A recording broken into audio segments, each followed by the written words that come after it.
Good morning friends, कैसे हो आप सभी। तो आंटी जी ने बोला था कि उनके बच्चे अब इस कंट्रोवर्सी में नहीं कूदेंगे और नॉर्मल टॉपिक का ब्लॉग बनाएंगे।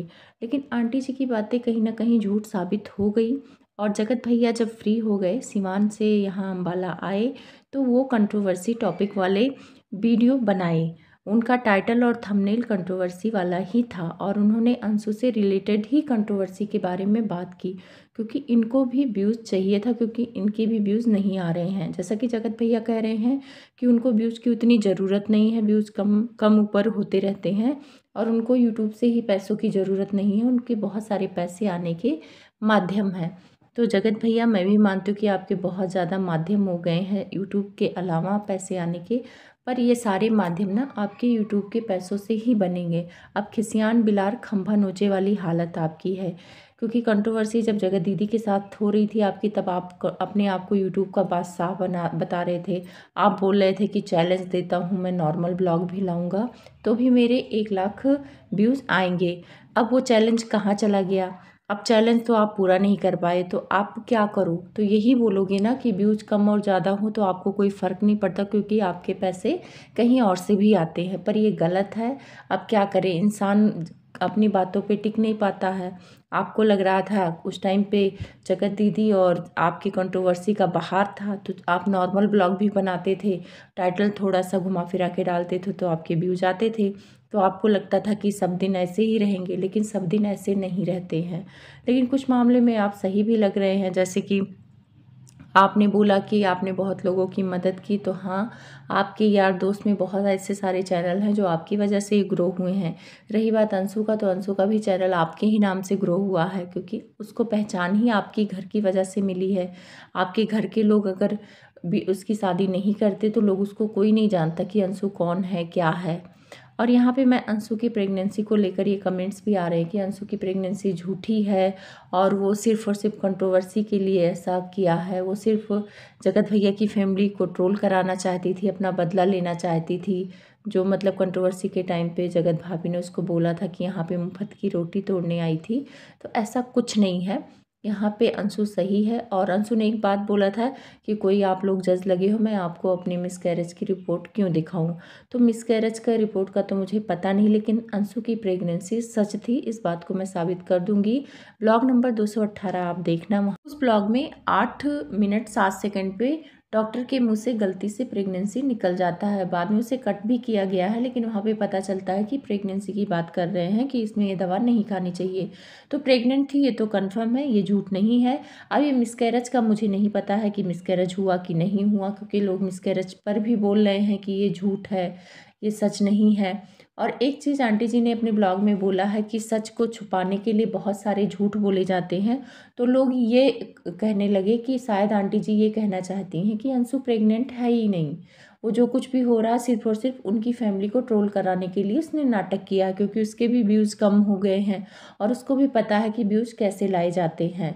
तो अब मुझे ये नहीं पता कि आंटी का इशारा किस तरफ था, लेकिन अंशु प्रेग्नेंट थी ये सच था, क्योंकि उस ब्लॉग में दिख जाएगा, आप जाके चेक कर लेना। अब अंशु भी ना ताने बाने कसे जा रही है टाइटल के माध्यम से, तो ये भी कहीं ना कहीं अंशु की तरफ से भी कंट्रोवर्सी जारी है। अब बहुत सारे रिएक्शन चैनल वाले सब्सक्राइबर बोल रहे हैं कि ये राज फैमिली अंशु पर अटैक कर दी है, ये कर दी है, वो कर दी। तो मुझे ऐसा नहीं फील होता कि उन लोगों ने अटैक कर दिया है। अंशु की कुछ अपनी भी गलती है। वैसे अंशु को बात करने की तमीज़ नहीं है।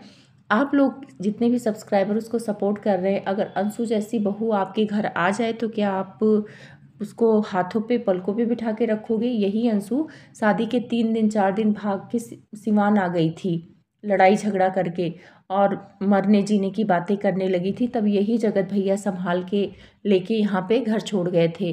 रात को ये रोग आ रही थी, तभी वहाँ से जगत भैया ही आके इनको संभालने के लिए आए थे, इनके आंसू पोंछने के लिए आए थे, कोई तीसरा नहीं आया था। तो भाई बहन में लड़ाई झगड़ा होता है तो लोग प्यार भी करते हैं, पर यहाँ अंशु ने डायरेक्ट ही तानेबाजी शुरू कर दी है टाइटल थंबनेल के माध्यम से, तो उन लोगों को बुरा लगेगा। अब जगत भैया और इनका छोटे भाई और इनकी बहन को देखो इतनी लड़ाई करते हैं, फिर आपस में दुख सुख में साथ हो जाते हैं। अब इनके छोटे भाई का ऑपरेशन होना था, कितना ख्याल रख रही है उनकी बहन, जबकि वही छोटा भाई इनकी बहन को बोला था कि वो हॉस्टल से भाग गई हैं, क्या पूरा सच बताऊं। यही जगत भैया बोले थे कि जहाँ बैठी हो वहीं बैठी रहो, मुँह खोलोगी नहीं, वहीं आके मैं सुधार दूंगा। जब प्रेगनेंसी में उन्होंने ये ब्लॉग बनाया था कि पूजा पाठ का टाइम अलग भी कर सकते थे, मेरी प्रेगनेंसी के बाद भी रख सकते थे गृह प्रवेश, क्योंकि उनकी प्रेगनेंसी के टाइम पे गृह प्रवेश रख लिया था जगत भैया ने। उस टाइम पे जगत दीदी से जगत भैया का बहुत पटरी था, तो उसी हिसाब से उन्होंने काम किया था। तो वहाँ पे इतना कुछ उल्टा सीधा बोला। यहाँ जगत भाभी ने भी इनको बोला था, भाई इनको तो बुरा लगेगा कि एक ही भाई है, उसके गृह प्रवेश में मैं नहीं जा पा रही हूँ। तो उनकी भाभी ने बोला था कि मेरे शुभ काम में कोई रोध हो के अशुभ ना करे। फिर भी देखो यही बहन सबके लिए खड़ी हो गई, वही भाई बहन सब एक हो गए। तो वही अंशु के लिए क्यों नहीं हो रहे हैं? अगर अंशु से कहीं गलती होती है तो ये लोग एक क्यों नहीं हो पा रहे? क्योंकि खून का असर नहीं है, इन तीनों में खून का असर है। ब्लड कितना भी मारा पीटी मचा ले, लड़ाई झगड़ा हो जाए, लेकिन ब्लड ब्लड को खींचता है।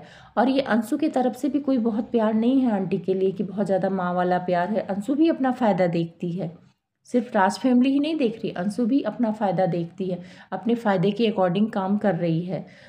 उनको पंकज और निशा को बुला सकती है, आंटी को क्यों नहीं बुलाया? क्योंकि ब्लड का रिलेशन से ज़्यादा ना उसे यारी दोस्ती का रिलेशन ज़्यादा अच्छा लगा। वैसे आंटी जी से भी कोई ब्लड का रिलेशन नहीं है, लेकिन धर्म का रिलेशन था, तो उसको तो निभाना चाहिए था अंशु।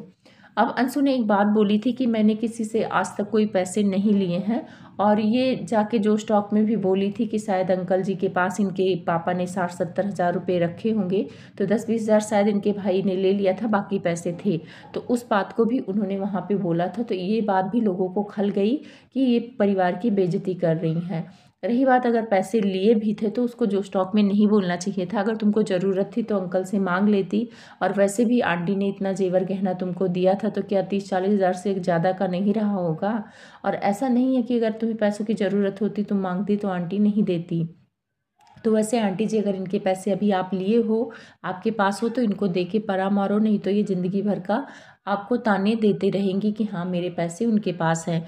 तो जगत भैया ने एक बात बहुत अच्छी बोली कि मैं भी अपने ब्लॉग में बोल रहा हूँ कि मैंने अगर किसी से पैसे की मदद नहीं की, लेकिन पैसे छापने वाली मशीन तो मेरी वजह से ही मिली। तो शायद ये अंशु को ही टॉन्ट मार रहे थे, लेकिन साथ में ये भी बोल रहे थे कि मैं किसी को बोल नहीं रहा हूँ, जिसको लेना हो अपने ऊपर ले। जैसे लोग बोलते हैं कि मैं किसी के लिए बोल नहीं रहा हूँ, लोग अपने ऊपर ले लेते हैं। ये बात भी अंशु के लिए थी, क्योंकि अंशु अपने ब्लॉग में बोल रही थी कि मैं किसी को कुछ कहती नहीं हूँ, जिसको अपने ऊपर लेना हो ले लो। कह तो सब कुछ लेती है घुमा फिरा के। तो सेम अंशु के पैटर्न से जगत भैया ने भी अंशु को सुना दिया। हाँ, थोड़ा सा टाइटल इनका सनसनी वाला था, तो उतना तो भाई ब्लॉगर का रहेगा। ये बात अंशु जो सुना रही थी कि पैसे किसी से नहीं लूँ, वो जगत भैया का ही था, तो ऐसा नहीं है। जगत भैया ने इनका जो मेकअप का पूरा खर्चा था 8-9 हज़ार रुपये वो भी दिए थे। इनके हनीमून का जो ये लोग जम्मू गए थे, वो फ्लाइट वगैरह का खर्चा जगत भैया ने दिया था।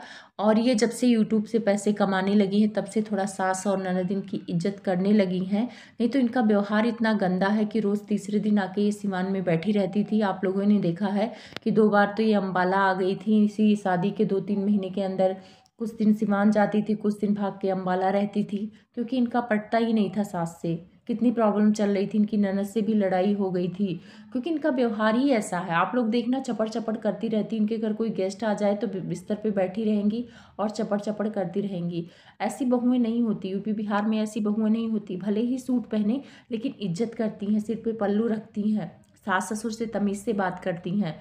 और जितना ये चपड़ चपड़ करती हैं ना, उतना शायद यूपी बिहार की लड़कियां भी नहीं करती होंगी। वो भी अपने माँ बाप से लिहाज रखती हैं, और ये तो उनका ससुराल है। तो अभी पैसे कमा रही हैं, और धन्यवाद देना चाहिए अंशु तुम्हें जगत भैया का, कि उनकी वजह से आज तुम पैसे कमा रही हो और ससुराल में इज्जत है। नहीं भाग भाग के सीमान भागती और उल्टा सीधा काम करती, जैसे